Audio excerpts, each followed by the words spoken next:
Good evening student. मैं अवनेश सिंह तोमर और हम केमिस्ट्री की सीरीज में आज नए चैप्टर को पढ़ने वाले हैं मेटलर्जी। मेटलर्जी कह सकते हैं आप या धातु कर्म हिंदी में कह सकते हैं भाई। तो इस चैप्टर से जनरली एक क्वेश्चन जरूर बनता है। जो खनिज पदार्थ होते हैं वो इसी चैप्टर के अंतर्गत आते हैं। तो आप इस वीडियो को लास्ट तक देखें और लास्ट में अगर पसंद आता है तो वीडियो को लाइक करें और वीडियो को ज्यादा से ज्यादा शेयर करें। देखेंगे, देखो इस वीडियो में बहुत ध्यान से देखना भाई। बहुत सारी चीजें हैं, ऐसी चीजें आपको पढ़ने को मिलेंगी जो शायद अभी तक आपने नहीं पढ़ी। तो आज इस वीडियो में हम जो बेसिक चीजें होती हैं उन्हें क्लियर करेंगे और थोड़ी सी एडवांस चीजें अगली वीडियो में क्लियर करेंगे। वीडियो को सभी तक जरूर पहुंचाना। आपके जितने भी मित्र हैं, चाहे व्हाट्सएप पर हो, फेसबुक पर हो या फिर आपके और किसी सोशल मीडिया टूल पर हो, तो आप शेयर जरूर करें। इस वीडियो को ध्यान से समझेंगे बहुत। सबसे पहले तो आप ये समझने की कोशिश करें कि धातु कर्म होता क्या है। धातु कर्म या मेटलर्जी वास्तव में होती क्या है, तो ये थोड़ा सा आगे की चीज है। अभी और भी कुछ चीजें हम पहले पढ़ने वाले हैं। देखो, मैं आपको बेसिक समझाने की कोशिश करता हूं। जो अयस्क होते हैं, अयस्क मतलब प्रकृति में पदार्थ जिस रूप में पाए जाते हैं, उनसे शुद्ध धातु प्राप्त करने के लिए बहुत सारे भौतिक प्रक्रम का प्रयोग होता है। बहुत से भौतिक प्रक्रम का प्रयोग होता है और बहुत से रासायनिक प्रक्रम का प्रयोग होता है। बहुत से रासायनिक प्रक्रम का प्रयोग होता है। तो इन दोनों को संयुक्त रूप से, सही है, अयस्क से शुद्ध धातु प्राप्त करने के लिए जो भौतिक प्रक्रम होते हैं और जो रासायनिक प्रक्रम प्रयोग में लाए जाते हैं, उनको संयुक्त रूप से धातु कर्म या मेटलर्जी के नाम से जाना जाता है। जैसे जब हम चट्टानों से अयस्क को निकालते हैं तो बड़ी चट्टानें होती हैं। वो क्या होती हैं भाई? बड़ी चट्टानें। और चट्टानों को तोड़कर हम उन्हें पीसते हैं और पीसने के बाद उसका हम सांद्रण करते हैं। हर एक शब्द के बारे में हम डिटेल से पढ़ेंगे कि सांद्रण क्या होता है। उसके बाद हम करते हैं उसका निस्तापन के बाद उसका करते हैं भर्जन, और भर्जन के बाद उसका करते हैं हम प्रगलन। उसके बाद क्या करते हैं भाई? प्रगलन। तो ये जो प्रोसेस है ये भौतिक प्रक्रम है, ऊपर वाले तीनों, और ये नीचे के तीनों जो आप देख रहे हैं ये रासायनिक प्रक्रम है। तो आपने देखा भाई कि एक अयस्क से अगर आपको एक शुद्ध धातु प्राप्त करनी है तो आपको बहुत सारे भौतिक प्रक्रम अपनाने पड़ेंगे और बहुत सारे रासायनिक प्रक्रम अपनाने पड़ेंगे। तो इन्हीं को संयुक्त रूप से धातु कर्म या मेटलर्जी कहा जाता है। तो अब आप समझ गए होंगे कि वास्तव में धातु कर्म या मेटलर्जी होता क्या है। तो अयस्क, इससे हमें क्या प्राप्त करनी होती है? शुद्ध धातु या फिर तत्व लिख सकते हैं। शुद्ध धातु या फिर मुख्य रूप से तत्वों को कहकर चलेंगे भाई। तो शुद्ध तत्व प्राप्त करने के लिए मुख्य रूप से कौन सा प्रोसेस अपनाया जाता है? धातु कर्म। तो हम तत्वों के बारे में ही पढ़ने वाले हैं थोड़ा सा। तो जो तत्व होते हैं उनका जो उद्गम स्थल होता है, तत्व का उद्गम स्थल मतलब ये पाए कहाँ जाते हैं, तो आप याद रखेंगे तत्वों का जो उद्गम स्थल है वो मुख्य रूप से होता है भूपर्पटी। क्या होता है भाई? भूपर्पटी यानी कि क्रस्ट। भूपर्पटी यानी कि क्रस्ट।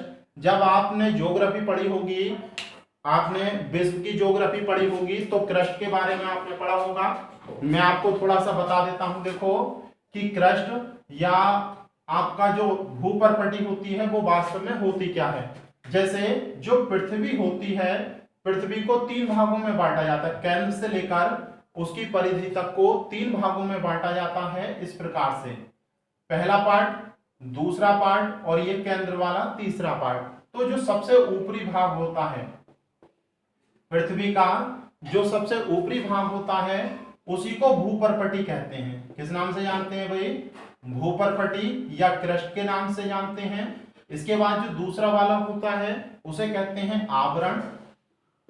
किस नाम से जानते हैं? आवरण या मेंटल के नाम से भी जानते हैं। और जो तीसरा वाला केंद्रीय भाग होता है, जो केंद्रीय भाग होता है उसे कहते हैं क्रोड।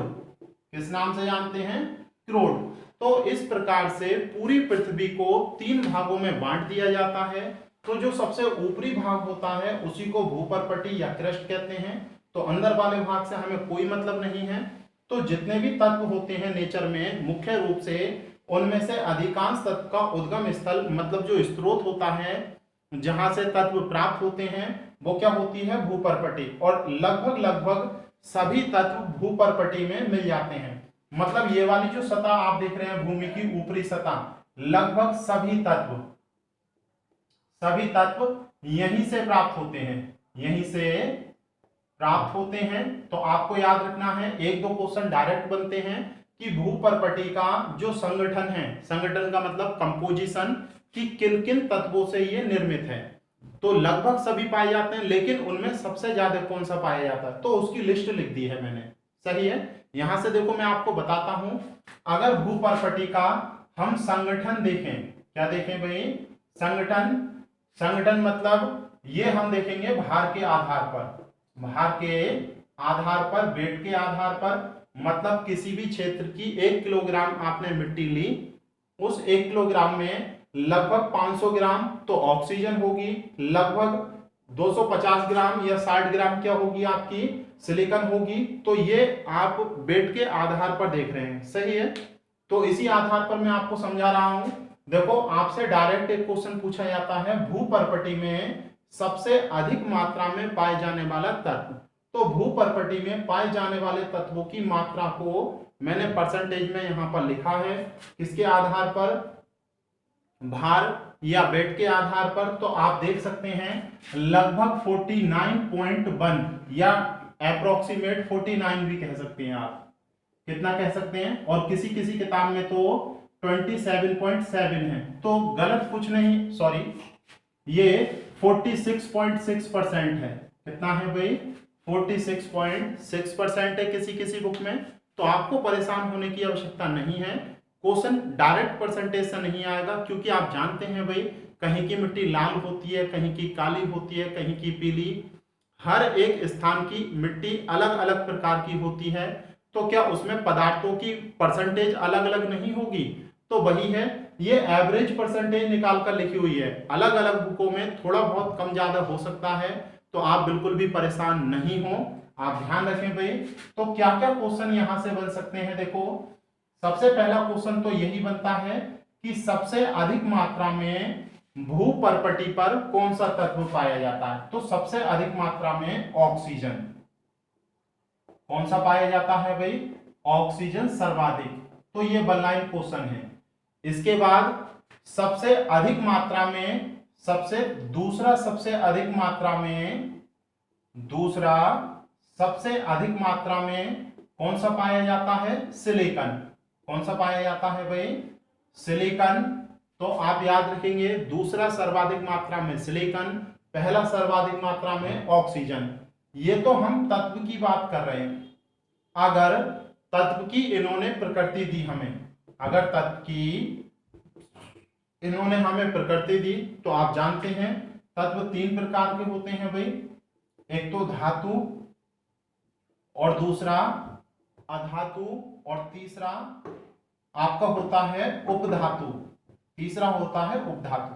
अब आपसे क्वेश्चन घुमाकर पूछ लेता है, सही है। जैसे क्या?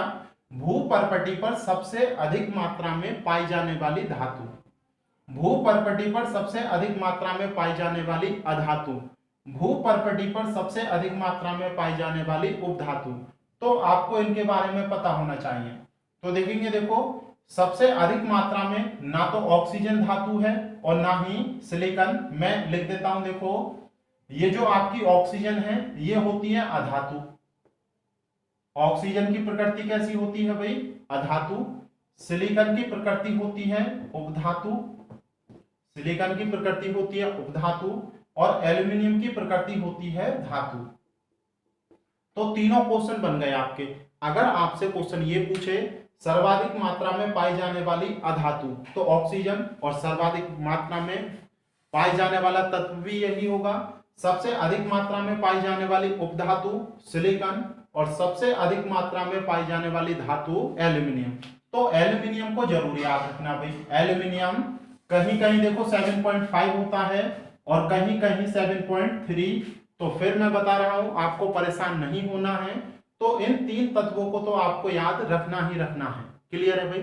इसके बाद देखो, लोहा दूसरी सर्वाधिक मात्रा में पाई जाने वाली धातु है।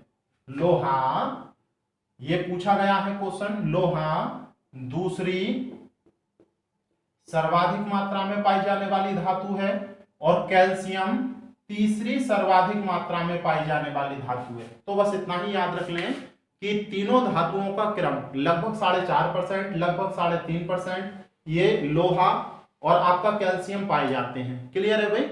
तो यहां से केवल इतना ही याद रखना है।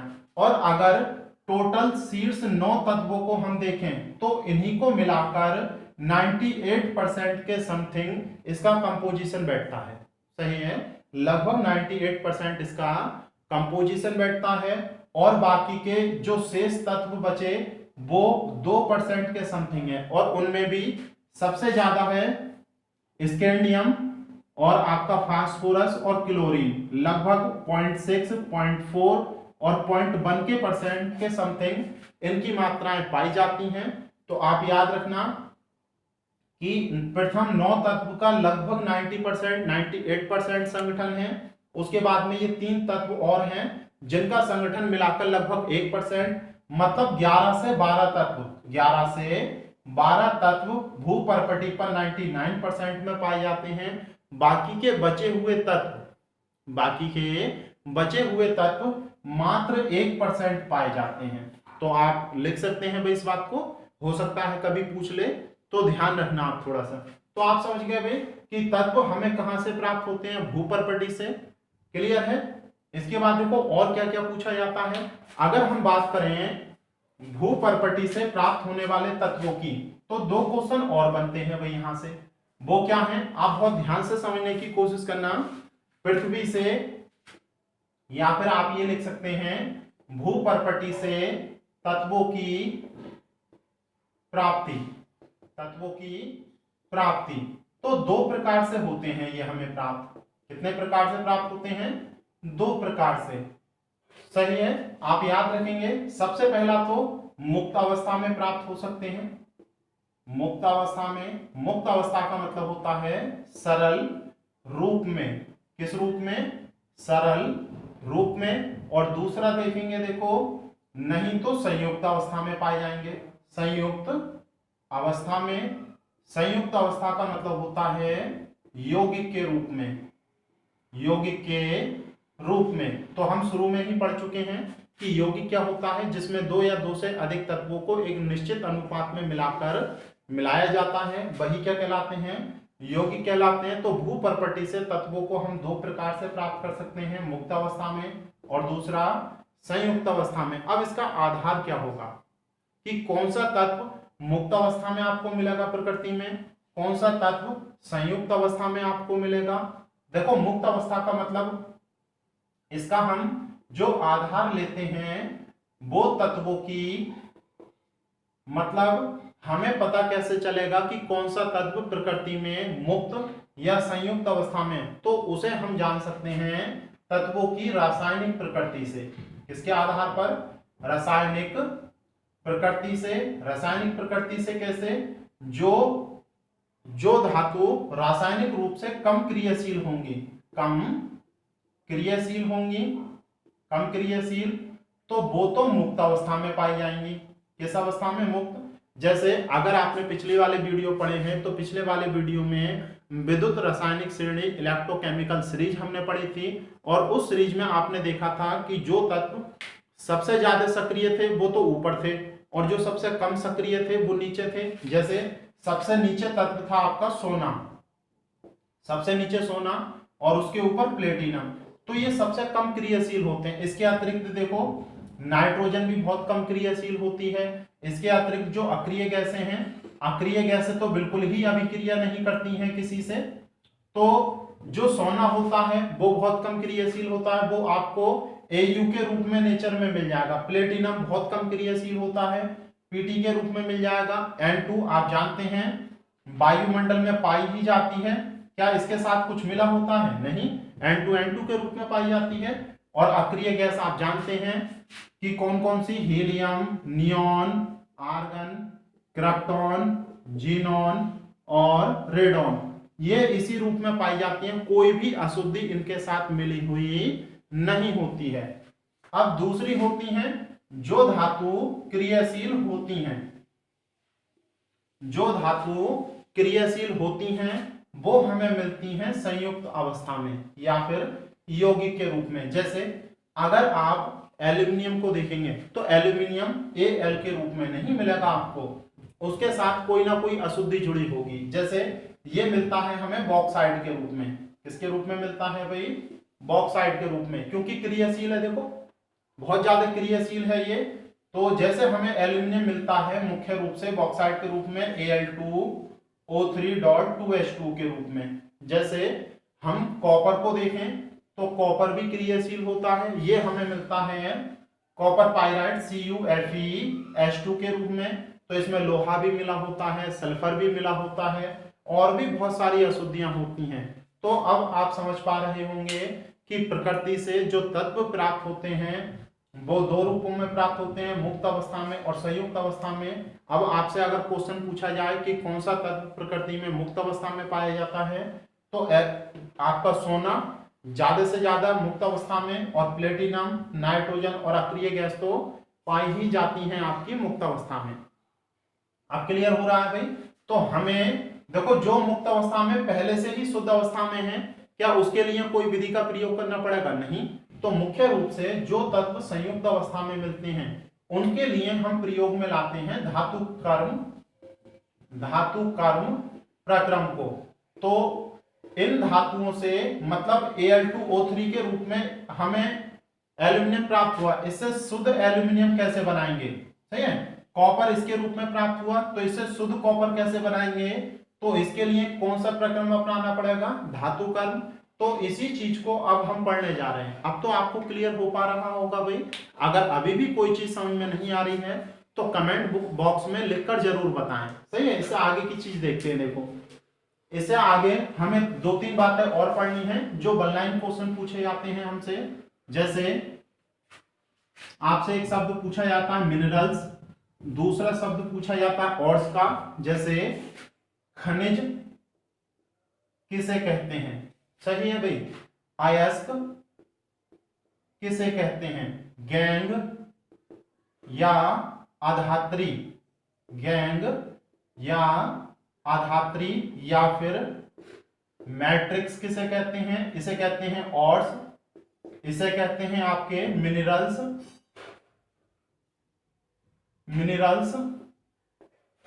सही है। तो खनिज क्या होते हैं, अयस्क क्या होते हैं और गैंग या अशुद्धि क्या होती हैं, इनके बारे में हम पढ़े हैं। तो बहुत ध्यान से समझे, बहुत छोटा छोटा अंतर है भाई। खनिज क्या होते हैं? तो जो तत्व होते हैं प्रकृति से जिस रूप में प्राप्त हो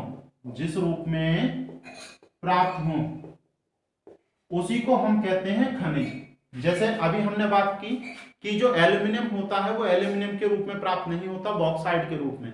कॉपर के रूप में प्राप्त नहीं होता, किसके रूप में? कैल्कोपाइराइट या कॉपर पाइराइट के रूप में प्राप्त होता है। तो इन्हीं को क्या कहते हैं हम? खनिज। मतलब जमीन से जब हम निकालेंगे भूपर्पट्टी से तो उसके साथ धूल, मिट्टी, कंकड़, पत्थर, ये सारी चीजें भी जुड़ी हुई होंगी। तो उसी चीज को संयुक्त रूप से हम क्या कहेंगे?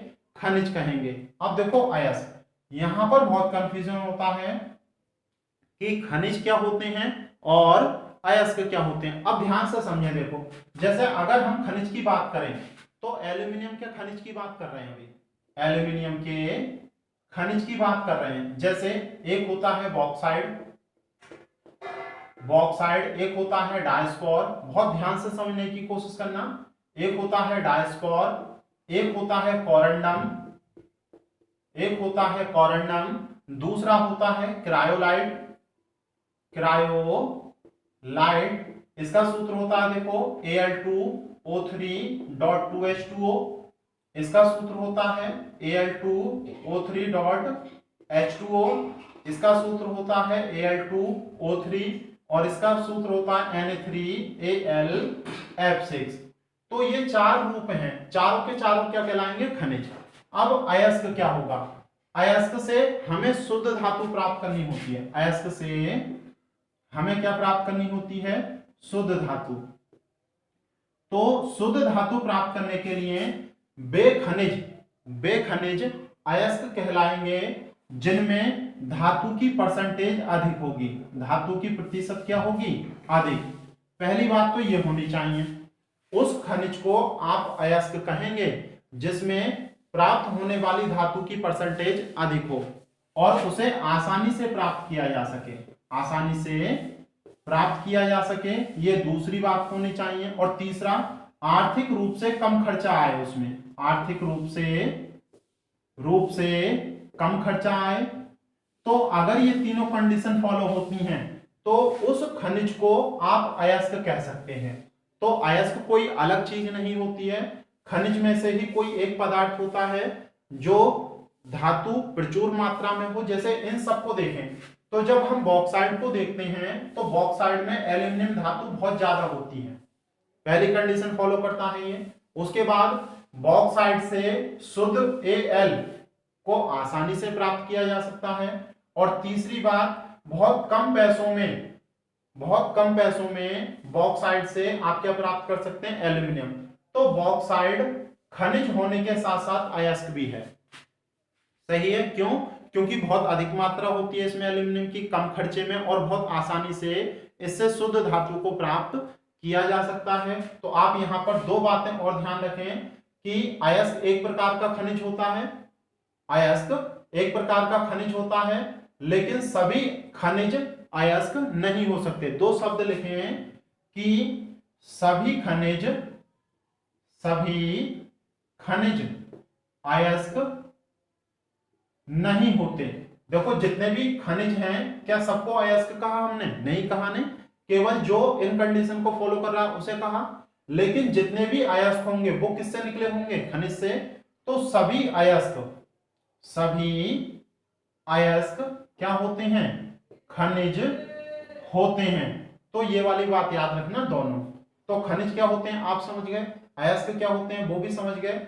अब हमें अगर कोई शुद्ध धातु प्राप्त करनी होगी तो किसका प्रयोग करेंगे हम? अयस्क का। और वो एक प्रकार का क्या होगा? खनिज होगा। तो उसे खनिज भी बोल सकते हैं आप और अयस्क भी बोल सकते हैं। क्लियर हो रहा है इतना? अगला देखेंगे, गैंग या अधात्री या फिर मैट्रिक्स क्या होती है। देखो जो आपके अयस्क या खनिज होते हैं वो चट्टानों से निकाले जाते हैं। कहां से? चट्टानों से। और जब आप चट्टानों से निकालेंगे तो उसमें धूल भी आएगी, उसमें मिट्टी भी आएगी, उसमें कंकड़ भी आएंगी, उसमें पत्थर भी निकल कर आएंगे, यानी कि बहुत सारे अशुद्धि निकल कर आएंगी, बहुत सारी अशुद्धि आएंगी। और इन अशुद्धि को ही जो अयस्क में अतिरिक्त अपशिष्ट या अशुद्धियां होती हैं या इम्प्योरिटी होती हैं, उन्हीं को हम क्या कहते हैं? गैंग या अधात्री कहते हैं। गैंग या अधात्री कहते हैं। अब आप क्लियर कर पा रहे हैं इन सारी चीजों को? तो यही हमें बेसिक थोड़ा सा पढ़ना था। अब हम डायरेक्ट चलते हैं धातु कर्म पर। धातु कर्म में कौन कौन से प्रोसेस यूज होते हैं शुद्ध धातु प्राप्त करने के लिए? तो हेडिंग लिख सकते हैं धातु कर्म, मेटलर्जी। तो मैं इसे रफ कर देता हूं भाई, ये समझ में आया होगा आपको। नहीं तो कमेंट करके बताएं क्या समस्या आ रही है आपको, और कमेंट जरूर किया करें भाई। अगर वीडियो पसंद आती है तो बताएं, अगर कोई कमी लगती है तो कमेंट करके बताएं, और शेयर जरूर कर दिया करें वीडियो को ज्यादा से ज्यादा, सही है। देखेंगे हम पढ़ने वाले हैं धातु कर्म, और धातु कर्म की डेफिनेशन आपने लिख ली है। तो धातु कर्म में मुख्य रूप से हमें अयस्क से क्या प्राप्त करना है? शुद्ध धातु, शुद्ध धातु। तो अयस्क से शुद्ध धातु प्राप्त करने के लिए बहुत सारे प्रक्रम यूज होते हैं, बहुत सारे प्रक्रम यूज होते हैं, और इन्हें क्रम से हम लिख रहे हैं और एक एक करके फिर पढ़ेंगे। सबसे पहले अयस्क को पीसते हैं, सही है भाई। सबसे पहले अयस्क को पीसते हैं। जब अयस्क पिस जाता है तो उसका सांद्रण करते हैं, बिल्कुल क्रम से लिखना, उसका क्या करते हैं फिर सांद्रण करते हैं, और जब सांद्रण हो जाता है तो उसका निस्तापन करते हैं, उसका निस्तापन करते हैं, और जब निस्तापन हो जाता है तो निस्तापन के बाद उसका भर्जन किया जाता है, भर्जन करने के पश्चात उसका प्रगलन किया जाता है, और प्रगलन करने के पश्चात उसका शोधन, और जब शोधन होता है तो शुद्ध धातु प्राप्त हो जाती है। तो इतने सारे प्रक्रम हमें पढ़ने हैं, क्लियर है।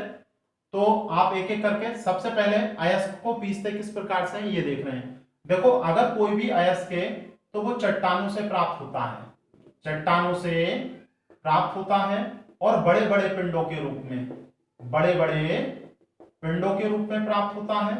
तो सबसे पहले ये बड़े पिंड जो हैं हथौड़ों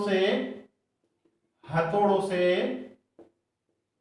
तोड़कर छोटे कर लेते हैं, और जब ये छोटे हो जाते हैं तो एक मशीन होती है, जैसे आटा पीसने वाली आपने चक्की देखी है, तो ये जो छोटे छोटे कंकड़ पत्थर होंगे इन्हें दलित्र या फिर स्टाम्प मिल, तो ये एक मशीन होती है और इसमें डालकर इन्हें पीस लिया जाता है, और पीसने के बाद अयस्क का चूर्ण बन जाता है। पीसने के बाद क्या बन जाता है, अयस्क का चूर्ण। अब दूसरा प्रोसेस आप हेडिंग लिखे हैं, सबसे पहले चट्टानों से हमने इसे प्राप्त किया, फिर छोटे छोटे टुकड़े किए हथौड़ों से तोड़कर, फिर उसे दलित्र या स्टाम्प मिल में पीस लिया। जब हमारे पास चूर्ण आ गया तो उसका क्या कर रहे हैं आप, सांद्रण कर रहे हैं। बहुत ध्यान से समझेंगे भाई, सांद्रण क्या होता है। तो जो अयस्क आपको मिला है पिसा हुआ, उनमें दो चीजें हैं, एक तो शुद्ध अयस्क है, और नीचे की प्रोसेस अगले वीडियो में पढ़ेंगे, इसी को देख लेते हैं। देखो सही है, एक तो शुद्ध अयस्क है और दूसरा गैंग है उसमें, और दूसरा क्या है, गैंग। तो शुद्ध अयस्क से गैंग को पृथक करने या आप लिख सकते हैं अलग करने के प्रक्रम को शुद्ध अयस्क से अशुद्धि या गैंग या मैट्रिक्स को अलग करने का जो प्रोसेस होता है उसी को कहते हैं हम सांद्रण। तो आप याद रखेंगे, धातु का सांद्रण या अयस्क का सांद्रण क्या होता है, उसमें से अशुद्धियों को निकालने के लिए जो प्रक्रम यूज होता है उसी प्रक्रम को क्या कहते हैं, अयस्क का सांद्रण। और धातुओं के सांद्रण में मुख्य रूप से 4 प्रक्रम यूज किए जाते हैं, तो हम उन्हें पढ़ने वाले हैं। तो आप हेडिंग लिख सकते हैं, धातु अयस्कों का सांद्रण मुख्यतः 4 विधियों के माध्यम से होता है, और आपके 1 लाइन क्वेश्चन बनते हैं, जैसे सोने का सांद्रण किस विधि से होता है, सोने के अयस्क का, चांदी के अयस्क का, लोहे के अयस्क का, कॉपर के अयस्क का, तो डायरेक्ट 1 लाइन क्वेश्चन बनता है आपका, क्लियर है भाई। तो मुख्य रूप से 4 प्रक्रम का यूज किया जाता है, सही है। सबसे सांद्रण के प्रकार, तो मुख्य रूप से 4 प्रकार हैं। सबसे पहला प्रकार है घनत्वीय पृथक्करण विधि, सही है भाई। और दूसरा है आपका चुंबकीय पृथक्करण विधि, सही है। और तीसरी आपकी फैन या फिर झाग प्लवन विधि, तो ये अगली प्रोसेस है। और अगला है देखो रासायनिक निच्छालन विधि, तो ये 4 प्रोसेस है। और आपको बहुत ज्यादा नहीं, अब आपको कैसे पता चलेगा भाई कि कौन सी विधि का प्रयोग करना है, तो आपको याद रखना है इन विधि का प्रयोग मुख्य रूप से अयस्क और उसमें जो गैंग की अशुद्धि है इनकी प्रकृति पर निर्भर करता है, सही है। अयस्क की प्रकृति और गैंग की प्रकृति पर निर्भर करता है कि कौन सी विधि का प्रयोग करना है। अगर अयस्क या गैंग में से किसी एक का घनत्व बहुत ज्यादा हो, एक का घनत्व बहुत ज्यादा हो, ज्यादा होने का मतलब है वो अयस्क बहुत ज्यादा भारी हो, या तो उसमें उपस्थित अशुद्धि बहुत ज्यादा भारी हो, नहीं तो वो अयस्क बहुत ज्यादा भारी हो। और ऐसा दो जगह हमें देखने को मिलता है, एक तो टिन के अयस्क में, टिन के अयस्क में, टिन का अयस्क होता है SnO2, टिन स्टोन कहते हैं इसे, टिन स्टोन या कैसिटेराइट भी कहते हैं। क्या कहते हैं अभी? कैसिटेराइट। तो आगे इनकी डिटेल भी हम पढ़ेंगे, तो आप याद रखना टिन स्टोन या फिर कैसिटेराइट का शोधन किसके द्वारा किया जाता है? सांद्रण घनत्वीय पृथक्करण विधि द्वारा। और दूसरा होता है मैग्नेटाइट। मैग्नेटाइट का सूत्र होता है Fe3O4, इसे लोड स्टोन भी कहते हैं, लोड स्टोन, या फिर लोहे का चुंबकीय अयस्क भी कहते हैं, लोहे का चुंबकीय अयस्क भी कहते हैं। तो एक बार तो यही क्वेश्चन आ गया था भाई कि लोहे का चुंबकीय अयस्क कौन सा होता है, तो लोहे का चुंबकीय अयस्क होता है मैग्नेटाइट। क्लियर है? तो इन दोनों का शोधन या इन दोनों का धातु कर्म का प्रोसेस या आपका सांद्रण किस विधि से होता है? घनत्वीय पृथक्करण विधि। ये विधि होती क्या है ये और समझ लें कि इनका जो पिसा हुआ चूर्ण होगा उसे बहते हुए जल में डालते हैं, बहते हुए जल में। और आप जानते हैं बहते हुए जल में लोहे जैसी चीज तो नीचे बैठ जाएगी। मान लो यहां से ऊपर से अयस्क गिरा रहे हो, यहां से जल बह रहा है, तो जो अयस्क के कण होंगे लोहा तो नीचे बैठ जाएगा, लेकिन धूल और मिट्टी क्या बहते हुए जल में रुक सकते हैं? तो वो धूल मिट्टी जल के साथ बह जाएंगे और यहां पर केवल क्या प्राप्त होगा? अयस्क। तो घनत्वीय पृथक्करण विधि द्वारा टिन स्टोन और मैग्नेटाइट का शोधन किया जाता है या सांद्रण किस प्रकार से? बहते हुए जल में पिसे हुए अयस्क को डाला जाता है, जिससे हल्की अशुद्धियां धूल मिट्टी के कण बह जाते हैं और अयस्क नीचे तली में बैठ जाता है। किस कारण से? क्योंकि उसका घनत्व ज्यादा होता है, इसीलिए इसे घनत्वीय पृथक्करण विधि के नाम से जाना जाता है, density separation process, density separation process. दूसरा है देखो चुंबकीय पृथक्करण विधि। चुंबकीय पृथक्करण विधि उन अयस्क के सांद्रण में प्रयोग में लाई जाती है जिनमें या तो अयस्क या गैंग में से कोई एक चुंबकीय गुण रखता हो। चुंबकीय गुण आप समझें, चुंबकीय विधि का या चुंबकीय पृथक्करण विधि का प्रयोग कब करेंगे? जब या तो अयस्क में चुंबकीय अशुद्धि हो या तो अयस्क में चुंबकीय गुण हो, नहीं तो फिर गैंग में चुंबकीय गुण हो। तो इन दोनों में से अगर किसी में भी चुंबकीय गुण है तो उसके लिए हम कौन सी विधि का प्रयोग करते हैं? चुंबकीय पृथक्करण विधि का प्रयोग करते हैं। ये आप अब ध्यान रखेंगे भाई और देखेंगे। देखो ये जो टिन स्टोन आप देख रहे हैं इसका शोधन इस विधि से कर लिया जाता है। क्यों? क्योंकि इसमें अशुद्धि के तौर पर, ये तो अयस्क का टिन स्टोन, इसमें अशुद्धि के रूप में अभी जो नीचे लिखा था Fe2 अशुद्धि के रूप में यानी कि गैंग के रूप में ये होता है। तो गैंग के रूप में मैग्नेटाइट इसमें होता है। और अभी हमने बात की इसमें कौन सा गुण है? चुंबकीय। तो अगर इसमें चुंबकीय गुण है तो अशुद्धि चुंबकीय हो गई और टिन स्टोन में चुंबकीय गुण नहीं होता है, तो कंडीशन फॉलो कर रहा है। तो इसीलिए इसका शोधन किससे करोगे? चुंबकीय विधि से। अब इस विधि के द्वारा शोधन कैसे होता है देखो मैं आपको बताता हूं। इसमें दो रोलर लगे होते हैं इस प्रकार से, सही है, और उन पर एक बेल्ट लगी होती है और उसमें ऊपर से पिसा हुआ अयस्क डाला जाता है और यहाँ पर चुंबक लगी होती है। इसमें ये जो है इस पे चुंबक लगी होती है। जब अयस्क इस पे घूमता है तो जो चुंबकीय अशुद्धि है वो इसमें पहिए पे चिपक जाएगी और इसके साथ इधर को गिर जाएगी, सही है। तो यहाँ पर तो चुंबकीय अयस्क यानी कि इसे लेंगे तो यहाँ पर Fe2O3 गैंग यहाँ पर एकत्रित हो जाएगी और जिसमें चुंबकीय अशुद्धि नहीं है तो क्या वो चिपकेगी? यहाँ पर नहीं चिपकेगी और तेज वेग के साथ वो इधर आकर गिर जाएगी। तो टिन स्टोन SnO2 दूसरी तरफ अशुद्धि अलग हो गई, जो चुंबकीय गुण रखता था वो इधर चला गया चिपक कर, और जिसमें चुंबकीय गुण नहीं है वो दूसरी ओर, और इस प्रकार से इसका क्या हो गया, सांद्रण हो गया।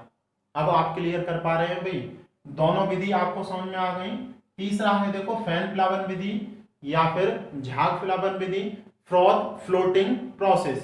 फ्रॉथ फ्लोटिंग प्रोसेस के नाम से इसे जाना जाता है। ये होता क्या है देखो समझें, सबसे ज्यादा इंपोर्टेंट यही है और सबसे ज्यादा पूछा जाता है भाई कि किन अयस्क का शोधन फैन प्लावन या झाग प्लावन विधि द्वारा किया जाता है। तो सबसे पहले एक लाइन रट लें आप, जितने भी सल्फाइड अयस्क होते हैं, सल्फाइड अयस्क जितने भी होते हैं उन सभी का शोधन इस विधि से होता है। सही है, जैसे मैं आपको बताता हूं, कॉपर का अयस्क जो होता है आपका जिंक का अयस्क होता है और लेड का। कॉपर का अयस्क होता है CuFeS2, इसे कॉपर पाइराइट कहते हैं। किस नाम से जानते हैं, कॉपर पाइराइट या कैल्कोपाइराइट के नाम से भी जानते हैं। जिंक का अयस्क होता है ZnS, जिंक का अयस्क होता है ZnS, इसे जिंक ब्लेंड के नाम से भी जानते हैं, तो आप याद रखेंगे। और इसके बाद लेड PbS, इसे गैलेना कहते हैं भाई। सही है, तो ये सभी के सभी अयस्क का सांद्रण किस विधि द्वारा किया जाता है, फैन या झाग प्लावन विधि द्वारा। अब इस विधि का आपको पता कैसे चलेगा कि इस विधि का आपको प्रयोग करना है, तो आप समझें, जो आपका अयस्क होता है और जो गैंग होती है, अयस्क और जो गैंग होती है, अगर उनकी अलग अलग द्रव में भीगने की प्रकृति है, तो हम इस समय में किस विधि का प्रयोग करेंगे, फैन प्लावन विधि का या झाग प्लावन विधि का। आप समझ पा रहे होंगे, यदि अयस्क और गैंग अलग अलग प्रकार के द्रव में भीगने की प्रकृति रखते हैं, तो इस प्रकार के अयस्क का सांद्रण हम किस विधि द्वारा करते हैं, फैन प्लावन या झाग प्लावन विधि के द्वारा। देखो मैं आपको बताता हूं इसे एक चित्र के माध्यम से, कि मान लिया एक टैंक है, ये सही है, और इसमें वायु प्रवाहित करने के लिए एक ट्यूब टाइप का लगा हुआ है। यहां पर वायु प्रवाहित की जाती है बहुत तेज से, जैसे आपने देखा होगा बलून जो बुलबुले फुलाने के लिए पानी में पाइप लगाकर फूंक मारते हैं भाई, तो बुलबुले फूलते हैं, बिल्कुल वही वाली कंडीशन है। इसमें बहुत सारे छिद्र होंगे, ये बहुत सारे क्या होंगे, छिद्र, और पूरा इसमें पानी भरा हुआ है। इसमें क्या भरा हुआ है, पानी, और इसमें थोड़ी सी मात्रा ऊपर से क्या डालते हैं, पिसा हुआ अयस्क। इसमें ऊपर से क्या डालते हैं, पिसा हुआ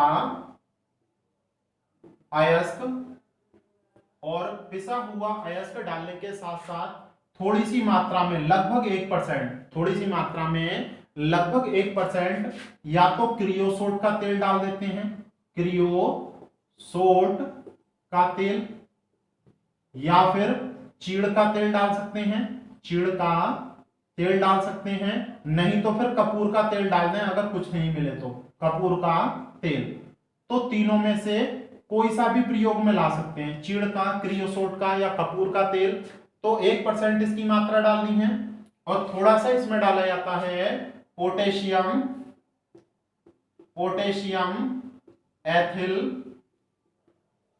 एथिलजेंथेट, पोटेशियम एथिलजेंथेट, इसका सूत्र होता है C2H5OCS2K।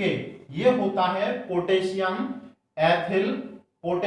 एथिलजेंथेट। तो इन दोनों को मिलाकर इसमें डालते हैं और ऊपर से वायु की धारा प्रवाहित करते हैं। जब वायु की धारा प्रवाहित करते हैं तो होता क्या है, जो गैंग की अशुद्धियां हैं वो तो जल से भीग जाती हैं। इसमें जल लिया है हमने, वो किससे भीग जाती हैं, जल से। और जल से भीगने के बाद गैंग कहां पर एकत्रित हो जाती है, टैंक की तली में। ये क्या आ गई भाई, यहां पर गैंग आ गई। और जब गैंग यहां पर आ जाएगी, देखो ऊपर लिख देता हूं मैं, जब गैंग यहां पर आ जाएगी तो जब फूंक मारोगे तो ऊपर को बुलबुले बनेंगे भाई, और जब बुलबुले बनते हैं तो जो अयस्क है वो झाग के रूप में, अयस्क जो है झाग के रूप में आ जाता है, तो इसी को कहते हैं सांद्रित अयस्क। तो आप देख सकते हैं गेंद जल से भीग रही है जबकि अयस्क तेल से भीग रहा है। तो अलग अलग द्रव से भीगने की प्रकृति है। तो आप याद रखेंगे इन सभी अयस्कों का सांद्रण किस विधि से करते हैं हम, मुख्य रूप से फैन प्लावन या झाग प्लावन विधि द्वारा। और इसमें कभी कभी ये पूछ लिया जाता है भाई कि ये तेल किस चीज का काम करते हैं। ये तेल इसलिए डाले जाते हैं जिससे द्रव का पृष्ठ तनाव कम हो जाए, द्रव का पृष्ठ तनाव कम हो जाए और स्थायी रूप से बुलबुले या झाग बने। आपने देखा होगा, देखो अगर सादा पानी में अगर आप फूंक मारेंगे तो बुलबुला एकदम बनेगा और फूट जाएगा। आप इस बात को नोटिस करना, अगर उसमें थोड़ा सा सरफ या साबुन मिला दें तो सरफ या साबुन मिलाने पर जल का पृष्ठ तनाव कम हो जाता है और फूंक मारने पर जो बुलबुले बनते हैं वो बहुत लंबे समय तक के लिए रहते हैं, एकदम नहीं फूटते। तो बिल्कुल वही काम ये कर रहा है। क्रियोसोट का तेल डालने पर जो झाग बनेंगे, बुलबुले बनेंगे, वो स्थायी बनेंगे, फूटेंगे नहीं और उसमें क्या रहेगा, अयस्क रहेगा। क्लियर है। जबकि पोटेशियम एथिल जैंथेट क्यों मिलाते हैं, पोटेशियम एथिल जैंथेट अयस्क को अधिशोषित करता है, अयस्क को अधिशोषित करता है। इसका मतलब क्या हो गया कि जैसे मान लो ये पोटेशियम एथिल जैंथेट है तो जितने भी अयस्क के कण हैं वो इसकी सतह पर आकर जम जाएंगे, इसी को कहते हैं अधिशोषित या अधिशोषण। और ये पूरा पदार्थ क्रियोसोट के तेल जो आपका पोटेशियम एथिल जैंथेट होगा इसके ऊपर ये अयस्क के कण हैं, ये किसके रूप में बदल जाएंगे, झाग के। और जब ये झाग बनेगा तो कहां आ जाएगा, ऊपर। तो इस प्रकार से ऊपर झाग वाला अयस्क होता है, सांद्रित अयस्क, और नीचे क्या हो जाती है, अशुद्धि। तो अशुद्धि और अयस्क अलग अलग हो गए, यानी कि इसका क्या हो गया, सांद्रण। तो याद रखना। और तीसरी और अंतिम विधि बची है आपकी, मैं रख कर देता हूं, रासायनिक निच्छालन विधि या केमिकल लीचिंग प्रोसेस भी कहते हैं, केमिकल लीचिंग प्रोसेस भी कहते हैं इसे। तो आप याद रखेंगे रासायनिक निच्छालन विधि या केमिकल लीचिंग प्रोसेस। तो इसके बारे में बहुत ज्यादा याद नहीं रखना है। ये एक रासायनिक अभिक्रिया होती है। पिछले वाले तीनों भौतिक प्रक्रम थे, ये एक रासायनिक है। इसमें सोने और चांदी अयस्क का सांद्रण किया जाता है। सोने के और चांदी के अयस्क का सांद्रण करते हैं, केवल इतना ही याद रख लेना। और किसके माध्यम से, सोडियम साइनाइड के साथ इसके अयस्क की अभिक्रिया करा देते हैं और आपको क्या प्राप्त हो जाता है, शुद्ध अयस्क। और अशुद्धि क्या हो जाती है, यानी कि गैंग अलग हो जाती है। तो बस इतना ही याद रखना है। रासायनिक निच्छालन या केमिकल लीचिंग प्रोसेस का प्रयोग सोने और चांदी के अयस्क का सांद्रण करने के लिए किया जाता है। इसमें सोडियम साइनाइड NaCN फॉर्मूला होता है। NaCN के साथ किसकी अभिक्रिया करा दी जाती है, सोने या चांदी के अयस्क की अभिक्रिया करा दी जाती है। इससे अशुद्धि अलग हो जाती है और शुद्ध अयस्क अलग हो जाता है। तो यही इसमें पढ़ना था। बाकी के जो प्रोसेस बचे हैं, निस्तापन, भर्जन और प्रगलन, वो अगले वीडियो में पढ़ेंगे। अगर ये चीजें आपको पसंद आई हो तो वीडियो को लाइक जरूर करें और ज्यादा से ज्यादा शेयर करें। भाई ये परिवार तेजी से बढ़े, ये आपका ही परिवार है, आप भी थोड़ी सी मेहनत करें तो आप समझ पा रहे होंगे। भाई अगर पहली बार आप इस वीडियो को देख रहे हैं तो चैनल को सब्सक्राइब करें और राइट साइड में बेल आइकन के बटन को प्रेस करें और ऑल के बटन पर क्लिक करें ताकि हमारा नोटिफिकेशन पहुंचे सबसे पहले आपके पास। Thank you for watching.